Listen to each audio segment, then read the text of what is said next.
오늘하고 다음 주 두 번에 걸쳐서 창세기 38장 설교를 해야 되는데 다음 주가 부활주일이라 그래서 제가 오늘하고 부활주일 날은 부활주일 설교하고 마지막 주에 38장을 한 번 더 말씀을 드리겠습니다. 창세기 38장이요 조금 어렵습니다. 어떠한 점에서 어렵냐면 창세기 38장은 창세기 1장부터 여기까지를 다 이해해야 이 38장을 지나가서 마지막까지 갈 수 있는 중요한 장이 38장입니다.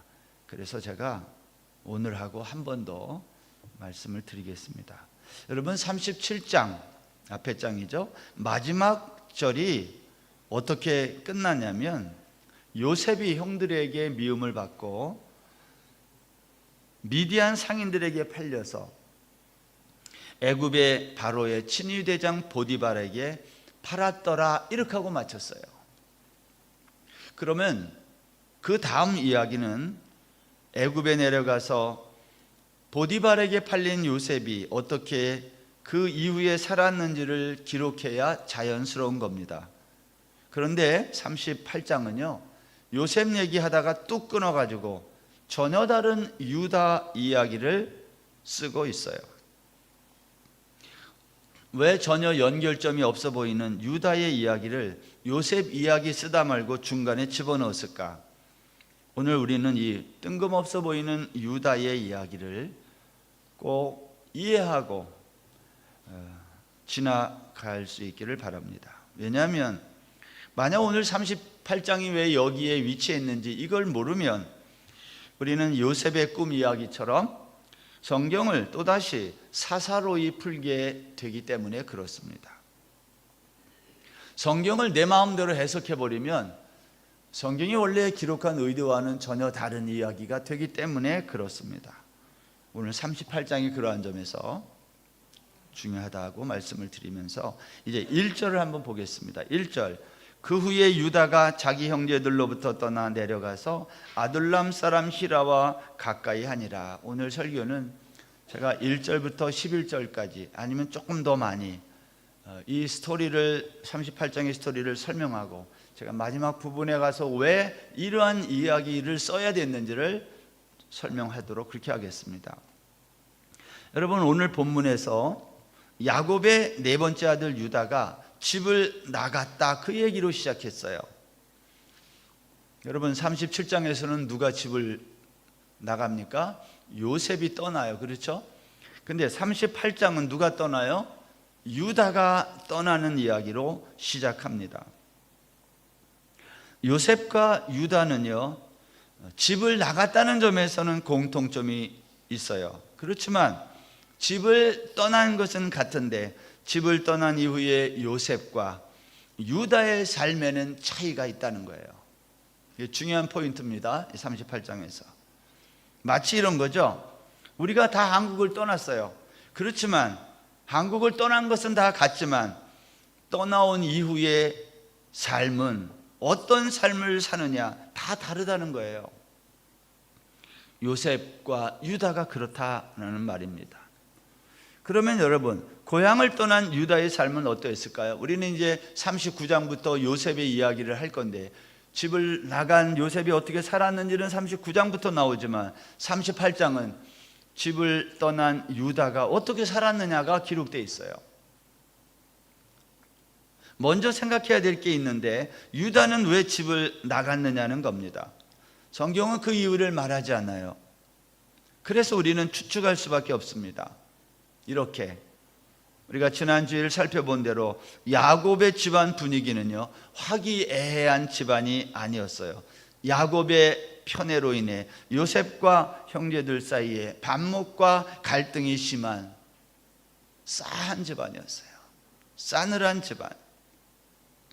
여러분 우리가 쓰는 말 중에 좋은 말은 아닌데 집안을 낮추어 부를 때 쓰는 말이 있어요. 그게 뭐죠? 집구석이라는 말. 이거는 요즘 사람들은 안 쓰고 옛날 어른들은 남편이 예를 들어서 직장에 갔다가 집에 들어오면서 와가지고 집구석이 왜 이 모양이야? 이런 말을 할 때가 있어요. 이거 좋은 말 아닙니다. 그러니까 여러분 절대로 남자들이 이 말 쓰면 안 돼요. 여자고 남자고. 집구석이라는 말, 이 말은 집안을 낮추어 낮잡아 부르는 말이에요. 좋은 말 아니에요.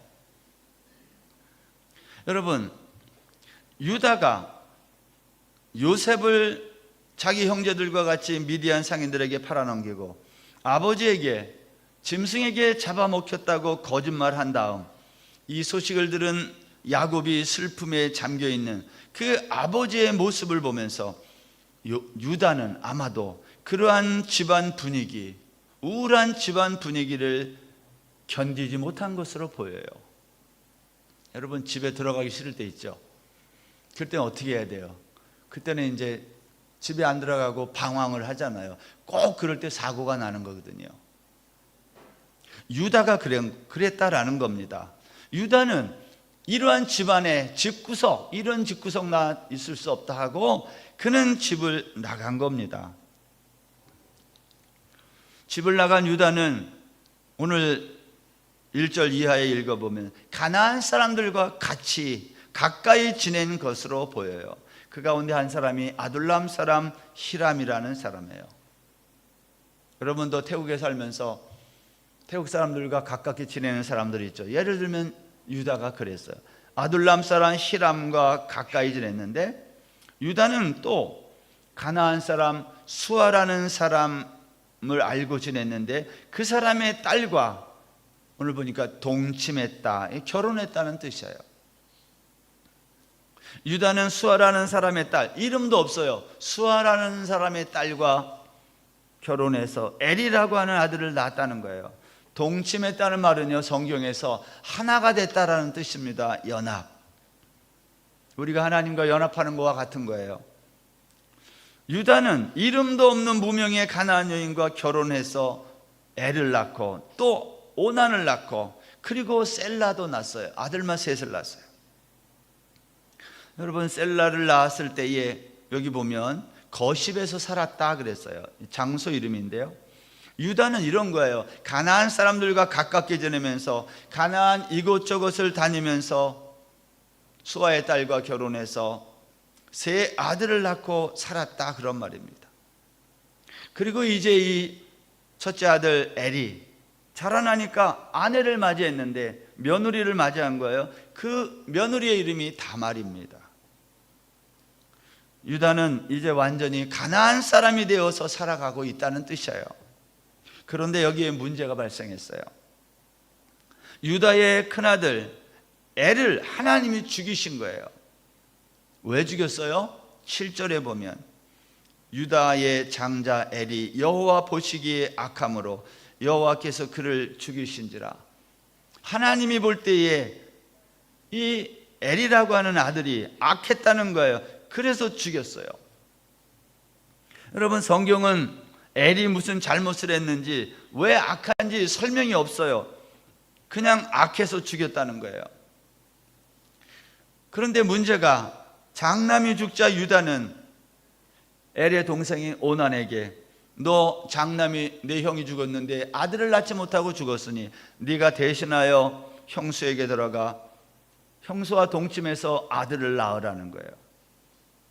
형 대신 동생이 형수와 동침하여 가문을 잇는 것은 당시 고대 근동의 수원법이에요. 계대 결혼법이라고도 불러요. 형, 동생, 하여간 그 집안의 대가 끊기지 않도록 하는 거예요.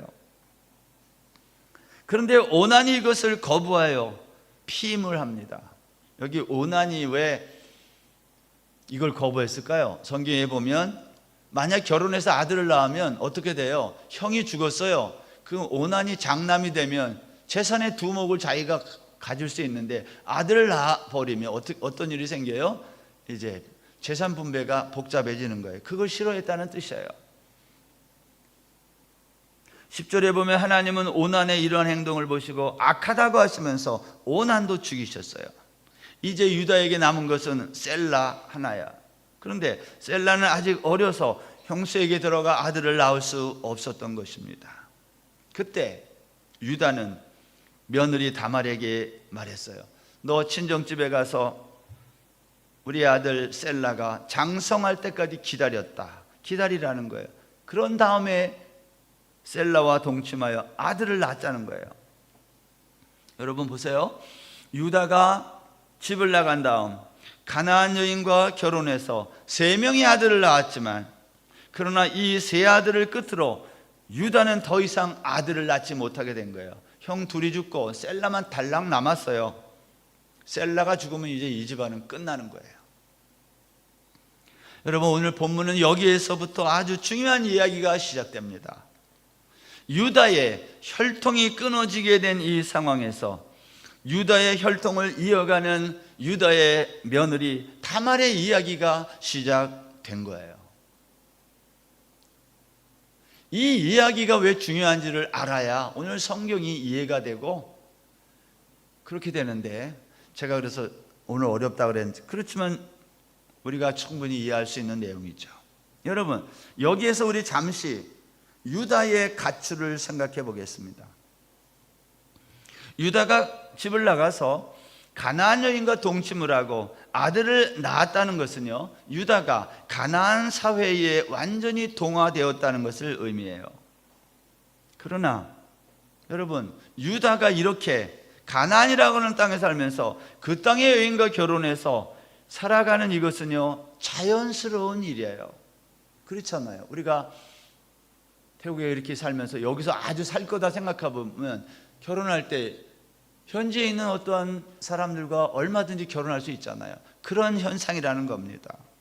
그런데 문제가 뭐냐면, 성경이 이런 유다의 이와 같은 가나안화, 완전히 가나안 사람이 된 것을 긍정적으로 보지 않는다는 거예요. 이거는 우리가 생각하는 것과 좀 다른 겁니다. 왜 그럴까? 왜 성경은 유다의 가나안 사람 됨, 가나안화를 긍정적으로 보지 않을까요? 성경에 그러한 배경이 먼저 있어요. 우리가 이미 다 본 건데요. 창세기 24장에서 아브라함은 독자 이삭을 위해 하란에 늙은 종을 보내서 가나안 여인과 결혼 안 시키고 리브가라고 하는 여인을 불러다가 결혼하게 해요. 그렇죠?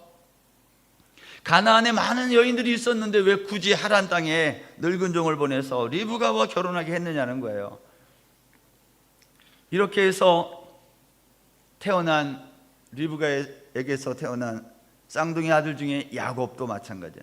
야곱 역시 가나안 땅에서 77년을 살았는데 왜 결혼하지 않고 그러고 있다가 집을 나가서 야곱도 또다시 하란 땅에 가서 라헬과 레아라고 하는 여인을 또 아내로 맞이해서 살아가게 돼요. 설교를 잘 들으셔야 돼요. 오늘 제가 여기까지입니다 할 때까지. 심지어 창세기 26장 34절 이하에 보면 이삭과 리브가는요, 가나안 여인을 아내로 맞이한 에서, 야곱은 아닌데 에서가 가나안 여인과 결혼한 것 때문에 마음에 근심이 있다고 성경이 이렇게 쓰고 있어요. 창세기 28장 9절에 가보면 에서는 이와 같은 집안 분위기를 알고 아버지 이삭을 기쁘게 하려고 어떻게 했어요? 이스마엘의 딸 마할락과 결혼을 또 해요. 여러분, 성경에서 가나안 여인과 결혼하지 않고 가나안 여인과 결혼하는 것을 부정적으로 이렇게 기록하고 있는 이유가 뭘까? 성경은 일부러 이러한 것을 기록하면서 가나안 사람과의 혼인관계를 부정적으로 성경을 읽는 독자들에게 알려주고 있는 거예요. 가나안 여인과 결혼하면 안 된다는 거예요. 왜 성경은 가나안 사람들과 혼인하는 이러한 연합하는 관계를 부정적으로 보고 있느냐는 거예요. 그것을 알려면 성경이 어떤 책인지를 알아야 되는데 성경은 언약의 책입니다. 그래서 우리가 이제 창세기 3장 15절로 가봐야 돼요. 창세기 3장 15절 한번 보겠습니다. 내가 너로 여자와 원수가 되게 하고 내 후손도 여자의 후손과 원수가 되게 하리니 여자의 후손은 내 머리를 상하게 할 것이요 너는 그의 발꿈치를 상하게 할 것이니라 하시고, 우리가 잘 아는 말씀이지만 하나님은 범죄한 아담에게 언약을 맺었어요. 내가 너의 후손과 여자의 후손이 원수가 되게 하겠다는 거예요. 너의 후손이란 뱀의 후손이고 여자의 후손이란 예수 그리스도를 가르치는 말이에요. 여러분, 성경은 에덴 동산에서부터 뱀의 후손과 여자의 후손이 서로 원수가 되어 싸우게 될 것을 말하고 있습니다.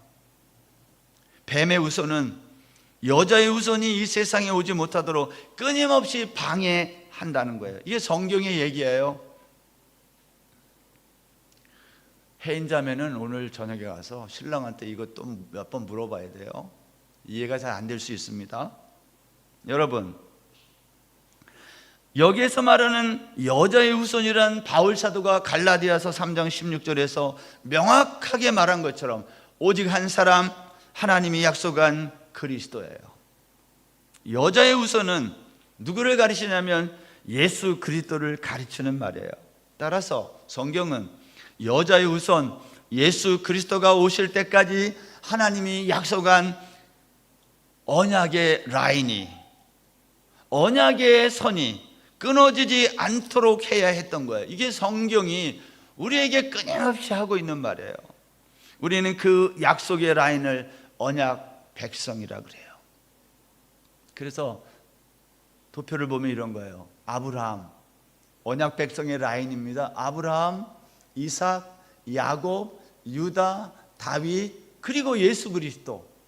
그러니까 예수 그리스도가 이 세상에 오시도록 하기 위해서 앞에 있는 모든 사람들이 등장하고 있다는 것을 알아야 돼요. 그리고 성경은 이 이야기를 하면서 늘 했던 얘기, 장자가 그 대를 이어간다는 거예요. 근데 장자가 이어가지 않고 차자가 이어가고 막 이렇게 되는 거예요. 그래서 우리가 헷갈려요. 성경 읽을 때 뭐 장자가 있는다더니 장자는 뭐 차자고 막 다른 사람들이 막 이어가는 겁니다. 왜 그럴까요? 여러분, 루벤은 장자로 태어났는데 장자가 되지 못해요. 대신 요셉이 장자의 명분을 받아요.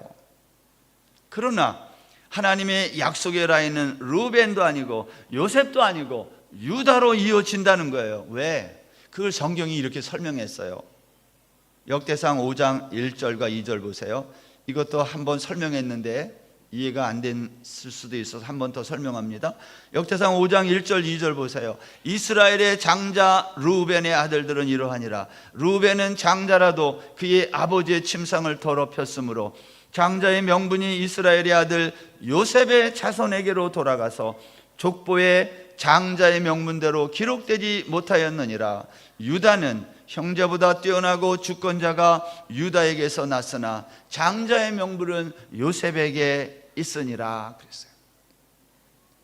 이 역대상 5장 1절과 2절을 이해하면 하나님의 언약 백성을 이해한 건데요. 여러분, 여기 보면 장자의 명분이 요셉에게 있다고 말했어요. 왜 장자의 명분이 요셉에게 있어요? 요셉은요, 아들을 둘을 낳았어요.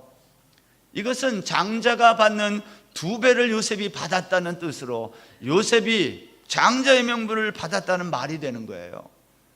그러나 뭐라고 또 얘기했어요? 주권자, 왕이란 뜻입니다. 주권자는 요셉이 아닌 유다에게서 난다는 거예요.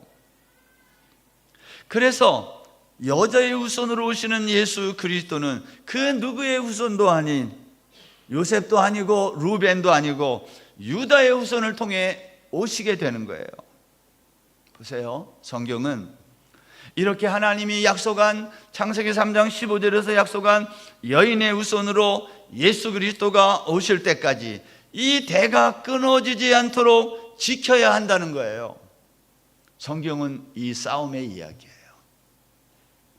그런데 지금 그 위기가 왔어요.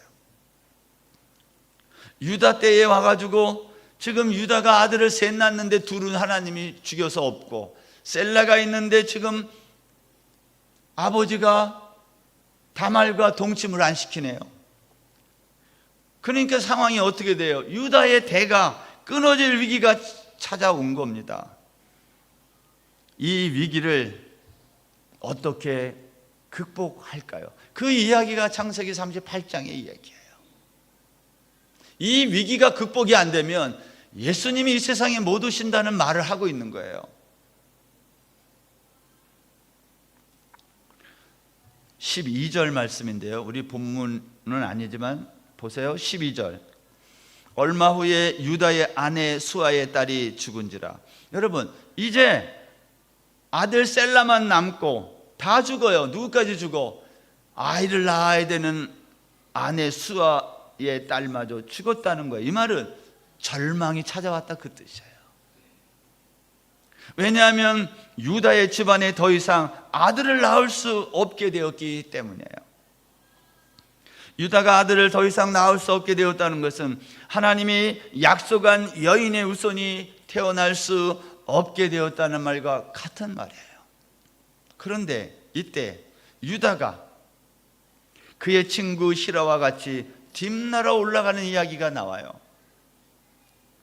여러분, 딥나에 유다가 올라간 이유는 양털을 깎기 위해서, 다시 말하면 목축업을 하는 사람들이 양털을 깎는 추수의 계절이 온 거예요. 농사꾼들이 추수할 때처럼 목축업을 하는 사람들은 양털을 깎는 날이 축제일인데, 추수일인데, 이때 자신들을 그동안 지키고 보호해준 신, 가나안 신 바알을 섬기는 제의식을 행하는 거예요. 딥나에 가서 양털을 깎는 것은 가나안인들의 축제 기간이고, 이때의 다산을 위한 종교적 제의로 남녀가 행음을 공공연하게 했다 이 말이에요. 유다가 지금 이 가나안 제의에 참여하러 올라갔다. 완전히 가나안 사람이 됐다는 거예요.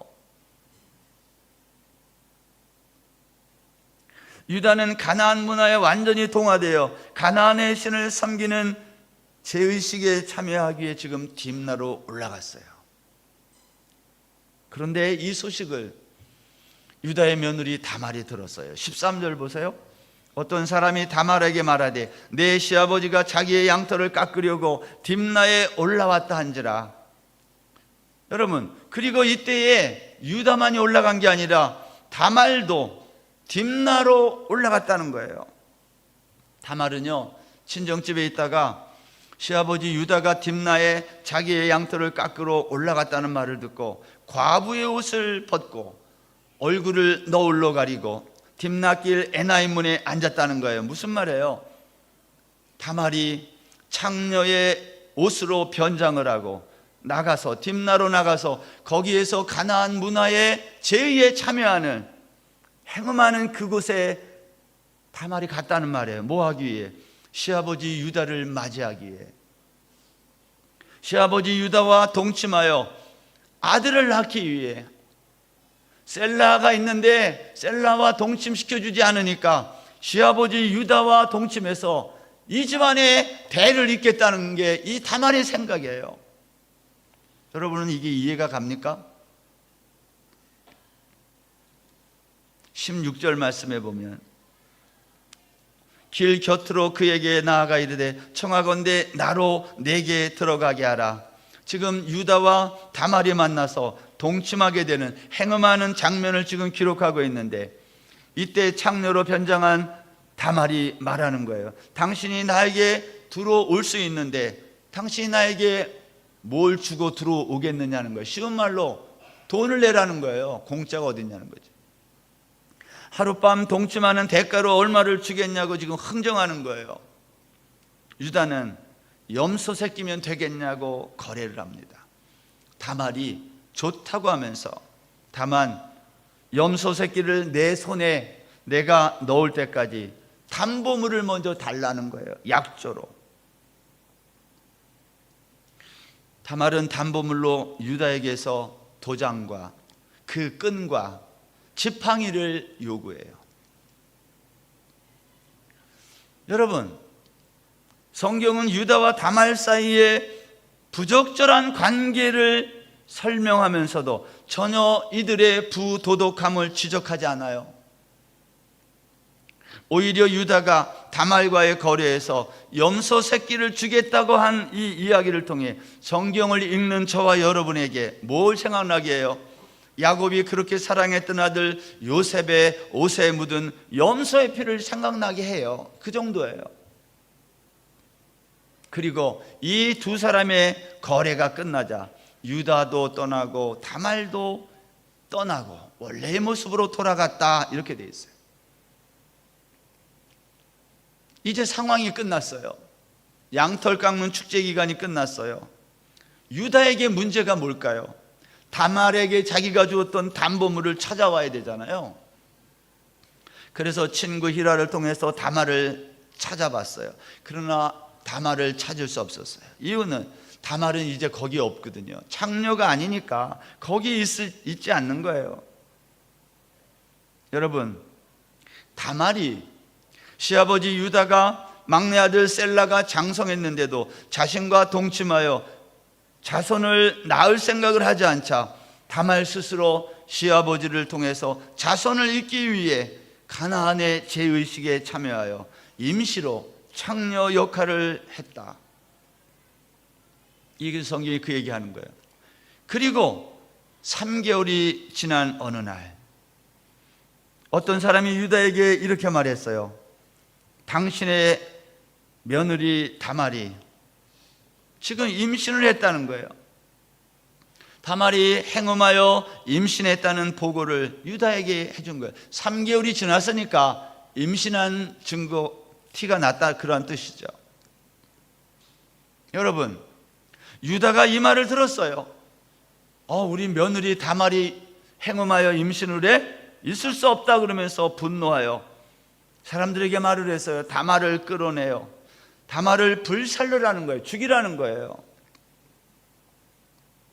제가 오늘 설교 제목을 그래서 그렇게 정했어요. 누가 죽어야 합니까?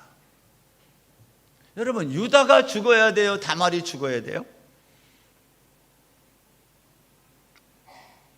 여러분, 다말은 자기를 끌어내어 불살라 죽이라는 그 말을 듣고 유다와 동침할 때 받았던 그 약조물, 도장끈 지팡이를 내보이면서 이것이 누구의 것이냐고 묻는 거예요.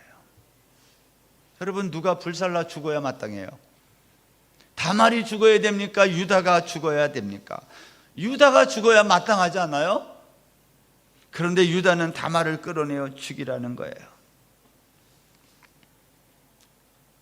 이제부터 제가 이 38장에 있는 이야기를 가지고 몇 가지 말씀을 드리려고 합니다.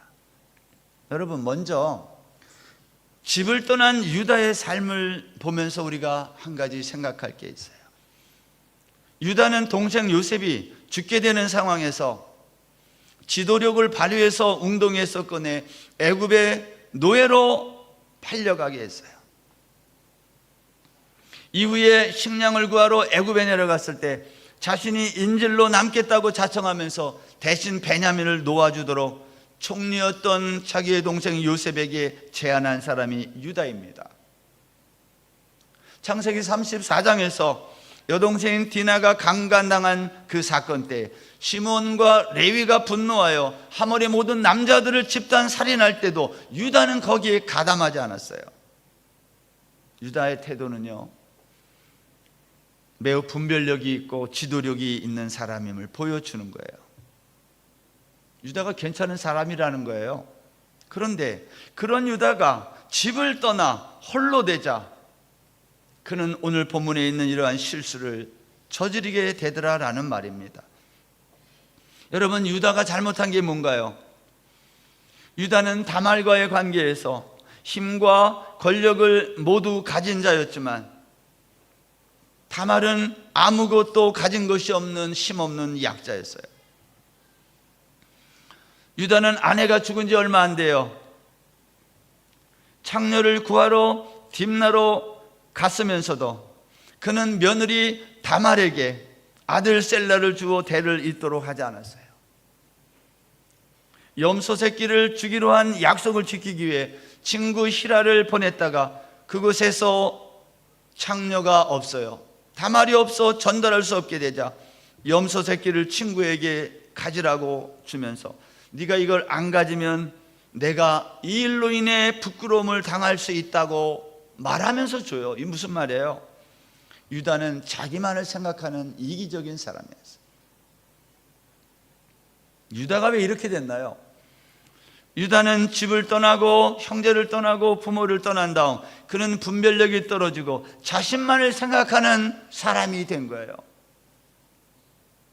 여러분, 신앙생활은 혼자 하는 것이 아닙니다. 신앙생활은 모여서 같이 하는 거예요. 공동체로 하는 거예요. 왜냐하면 혼자 하면 실수할 수밖에 없어요. 아무도 그 사람을 간섭하지 않으니까. 교회에 나오든지 안 나오든지 아무도 간섭하지 않는데 그 사람이 바로 신앙생활을 할 수 있을까요? 불가능해요. 학교 다닐 때 제 얘기인데요, 학교에서 겨울에 석탄 난로를 뗐어요. 근데 그때 조개탄이라는 걸 갖다 뗐어요. 석탄을 조개 모양으로 만들어서 우리는 그걸 늘 조개탄이라고 불렀는데, 근데 이 조개탄이요, 불 붙여가지고 한번 붙으면 열을 얼마나 잘 내는지 활활 탑니다.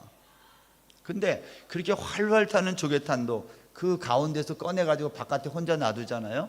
조금 있다 보면 식고 꺼져요. 신앙생활이 이와 같은 거예요. 여러분, 우리 기독교는요, 산속에 들어가 홀로 앉아 돛 닦는 종교가 아니에요. 옆에 있는 사람들과 부닥끼면서 나의 모난 것들을 이렇게 고쳐가는 거예요.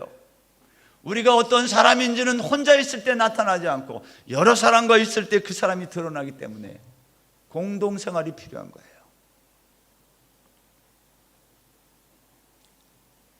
신앙생활을 홀로 하지 말고 함께 할 수 있기를 바랍니다. 목장 예배로 모여가지고 왜 하라는 거예요? 그것이 신앙생활이기 때문에. 그거 안 하면 편하긴 해요. 그러나 신앙이 자라지 않아요. 전도서 4장 12절에 보면 한 사람이면 패하겠거니와 두 사람이면 맞설 수 있나니 새 겹줄은 쉽게 끊어지지 아니하느니라. 신앙생활을 나 홀로 잘할 수 있다고 생각하는 것은 위험한 생각이며 교만한 생각이에요. 이제 처음의 질문으로 돌아갑니다. 왜 성경은 요셉의 이야기를 하다 말고 듣기에 불편한 유다와 다말 사이의 이 지저분한 이야기, 시아버지와 며느리의 이러한 음행하는 이 부끄러운 이야기를 여기에 집어넣었느냐는 거예요.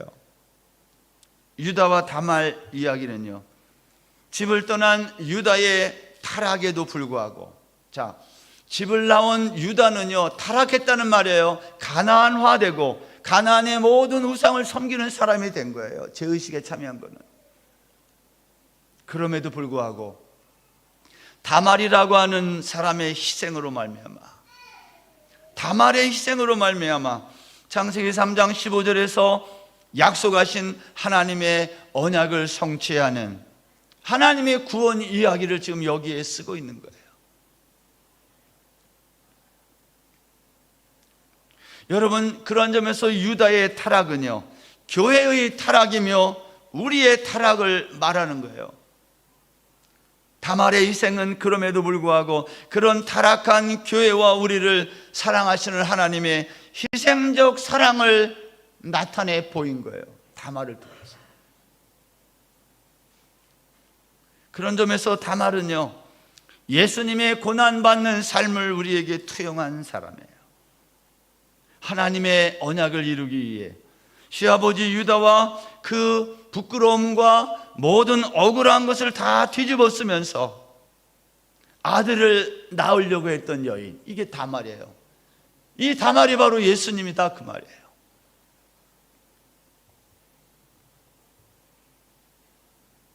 하나님의 약속을 성취한다면 내가 무슨 말을 들어도 나는 괜찮습니다, 그러한 희생적인 태도, 그것이 다말이에요. 그러니까 누가 죽어야 마땅해요? 다말이 아니라 유다가 죽어야 마땅하지.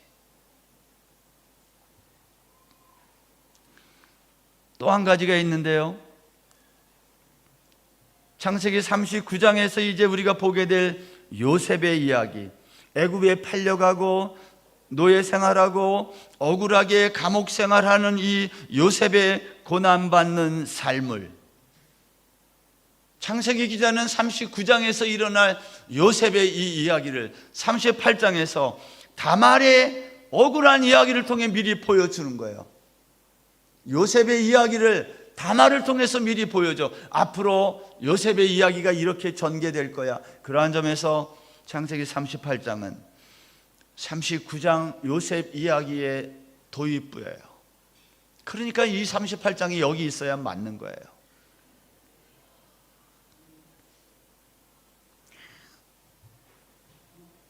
여러분, 창세기 기자가 하고 싶은 말이 여러 가지가 있는데 그 중에 또 하나가 이런 거예요. 내가 왜 요셉을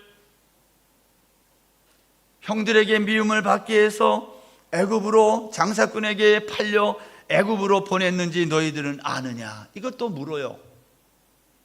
여러분, 요셉을 왜 애굽으로 이렇게 보내야 됐을까요?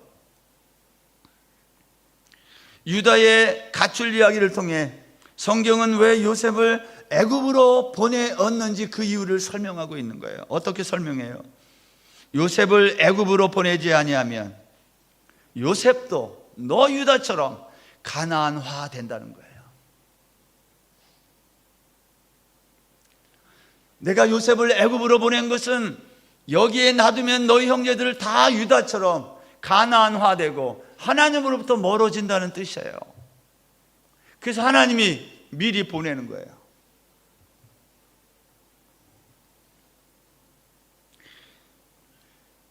저는 성경을 창세기를 읽고 그럴 때마다 하나님의 이 스토리가 얼마나 완벽한지 놀라지 않을 수 없어요. 왜 38장이 뜬금없이 여기에 있어야 되는지 성경은 너무 완벽한 스토리로 우리에게 설명하고 있다 그 말이에요.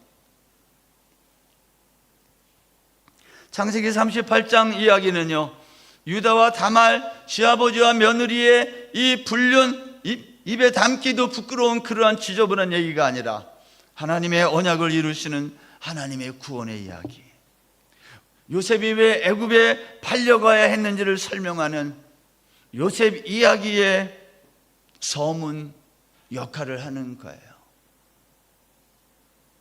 사랑하는 여러분, 우리 모두는 유다와 같이 연약한 존재들입니다. 그래서 유다와 같이 연약한 우리에게는 누가 필요하냐면 다말과 같은 희생적인 사람이 필요해요. 그 다말은 다름 아닌 우리를 구원하시기 위해 십자가에서 먼저 수치와 조롱을 당하신 예수 그리스도입니다. 다말은 하나님의 약속을 이루기 위해 억울한 일을 당하지만 반드시 하나님의 약속을 이루어낸 바로 예수님의 그림자예요.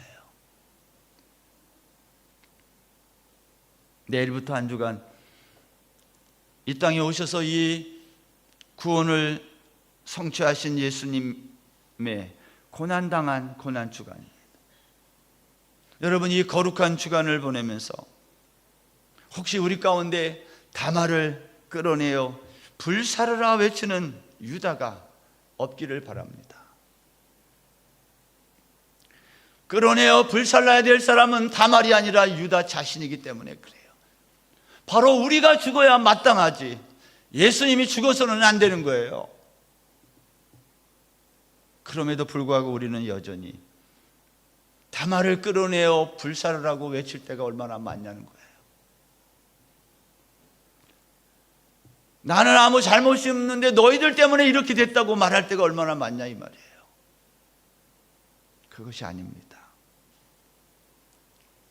이 한 주간 다말의 억울한 희생에, 예수 그리스도의 십자가의 희생에 감사하는 유다와 같은 변화된 유다, 그러한 삶을 우리가 살아야 되지 않겠습니까? 이 한 주간 이 말씀을 묵상하면서 하나님, 나 유다처럼 저렇게 살지 말고 다말처럼 누군가를 위해서 억울하지만 희생을 당함으로 하나님의 약속을 이루어가는 이 거룩한 언약의 라인을 따라가는 믿음의 백성 되게 해달라고 기도하는 저와 여러분 다 되시기를 주의 이름으로 축원합니다.